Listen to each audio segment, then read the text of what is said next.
A very important question that is asked today is, can women practice yoga exercises? It's an interesting question when you consider the fact that if you walk into a normal yoga studio in the West, you'll find 60 to 80% of the people practicing yoga are women. It is also interesting to note that historically, yoga was only practiced by men. And was that because it was a male-dominated society, or were there other reasons for this happening?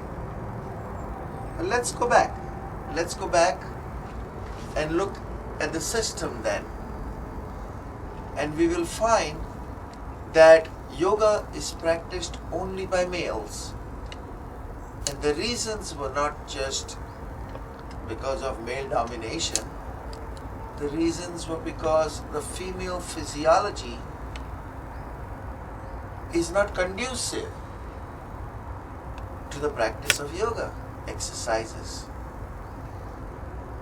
And why do you say that? They found that in the earlier days, the women who practiced yoga got very ill. Some of them even died as a result of their practices. They couldn't understand why women were falling sick. All they knew was that women who practiced yoga couldn't handle the yoga exercises. As science has developed over the years, we find that in the last 60 to 80 years, we are beginning to understand the female physiology better than we did 1,000 or 5,000 years ago. And we have found that the female physiology makes it difficult for women to invert the pubic region during menstruation.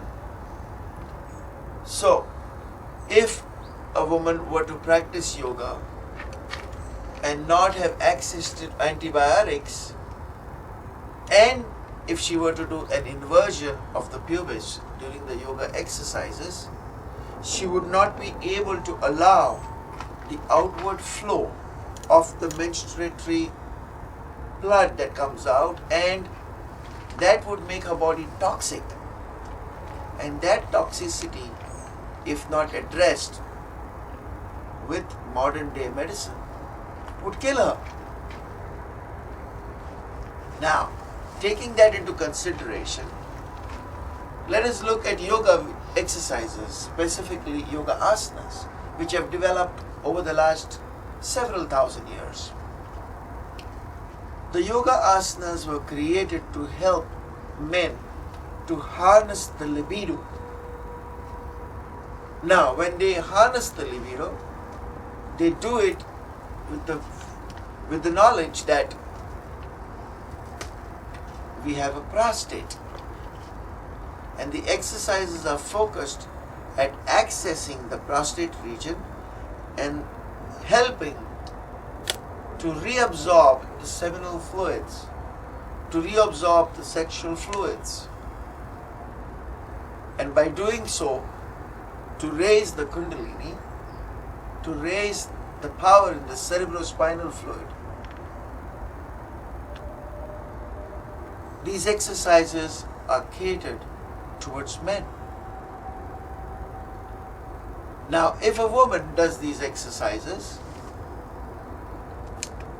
it's not going to harm her as long as she doesn't do them during menstruation.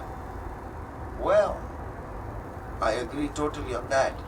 But is it helping her to achieve the same goals that are achieved by men when they practice yoga? And we are finding that the answer is no, a big no. We have to revisit yoga posturing. We have to reconsider the type of postures that women can do. And we have to understand that the female physiology is totally different from the male physiology. We have to understand that the history of yoga posturing was focused towards the male. And we have to eliminate a lot of yoga postures for women during menstruation. And we have to include a lot of other postures which may not necessarily be the best postures for a man to do, but are extremely beneficial for women. In my practice of yoga, in my teaching yoga over the last 25 years, I have met thousands of women. I've had personal one-on-one discussions on this subject with them. And I have found that a lot of women end up having problems with the regular cycle. A lot of women find that there's a stop in their menstruation when they practice yoga. And I'm bringing this out. I'm opening this can of worms. And I know a lot of people are not going to like me for this. But I'm doing this with the hope that maybe we can start catering to the modern woman who loves yoga so much. And maybe we can start evolving the yoga asanas in a way that will be beneficial to the female physiology. And if we can do that, there is no telling how many thousands of women will be benefited. Because what I see now is that a lot of women who get the benefits of yoga when they are okay, when they are not menstruating, are destroying all those benefits when they continue the same practice during the cycle, when they are not supposed to do it. So the traditional mantra for women in yoga is, do not do an inversion during menstruation. Well, that is not really true. We know that if you are doing a shoulder stand, for example, you can keep the lower body horizontal by using 2 chairs or a bench and invert the upper body and do a shoulder stand, because the main statement should be, do not invert the pubis. And one of the main exercises that is done by women during menstruation, the way Baddha means placed, Kon means angle, and this was a pose they found in the earlier days because Indian cobblers sat on the street corners fixing footwear, and they found that these cobblers never really had any sexual dysfunctions. And that's how this pose was introduced into yoga. Now, if you notice in this pose, the pubis is horizontal to the floor. And the stretch that takes place over here allows an opening in the pubic region to let the flow come out. Also, if we were, let's join the feet together, bring the knees together and take the legs vertically up and go closer to the wall. This pose, the pubis is horizontal with a very gentle tilt towards the abdomen. But if I were to do this pose on a height, and if I were to introduce a little height,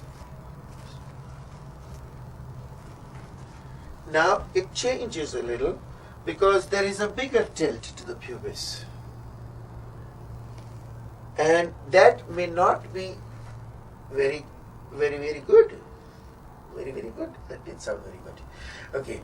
That may not be the ideal posture for a woman to use during menstruation. I'm going to kick it up a notch.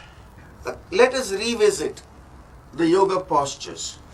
Now, it is important to note that this pose, which is called Viparita Karini, involves an inversion in some form because the legs are up and the body is down.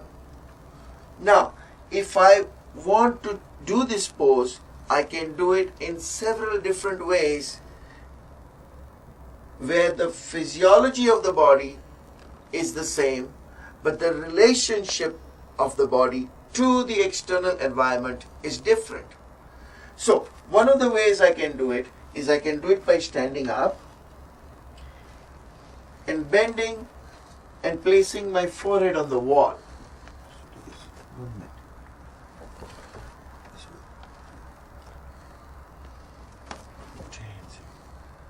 Now, this is the same pose. Step back a little.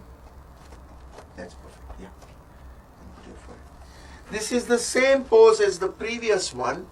The only difference that has taken place here is gravity. In this pose, gravity is going dorso-ventrally into the ground. In the previous pose, it was going ventrodorsally into the ground. And it's a standing pose here, while that was a supine pose.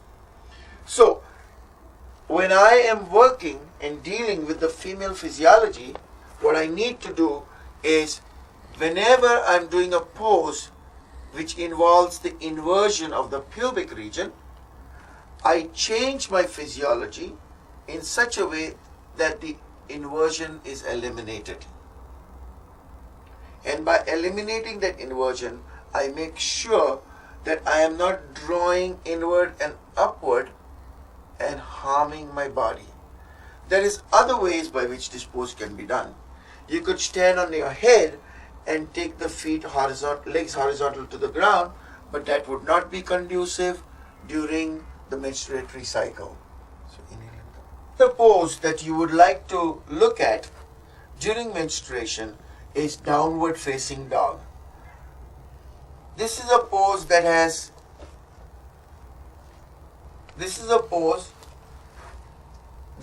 a lot of people love to do. It's a beautiful pose. In winter, if you were to do this pose, it will keep your body warm.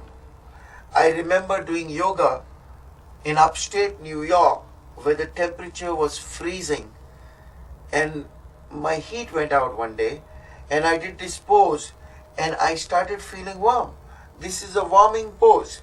But observe very carefully that if you look at the pubis, it is inverted right now, and you're drawing the energy and the flow is going back into the torso. Something that we do not want to do during menstruation, because this is not going to help the female physiology. Now, what can I do to achieve the same type of a stretch where I am pulling the energy up without allowing the reproductive region to come in a position where it's going to harm my body? So one of the alternatives in this case is, I can take a chair, I can put my hands on the chair and do it this way. Everything else works perfectly the same way, except that the tilt in the pubis is eliminated. If you don't have a chair, I can turn around, I can place my hands on the wall,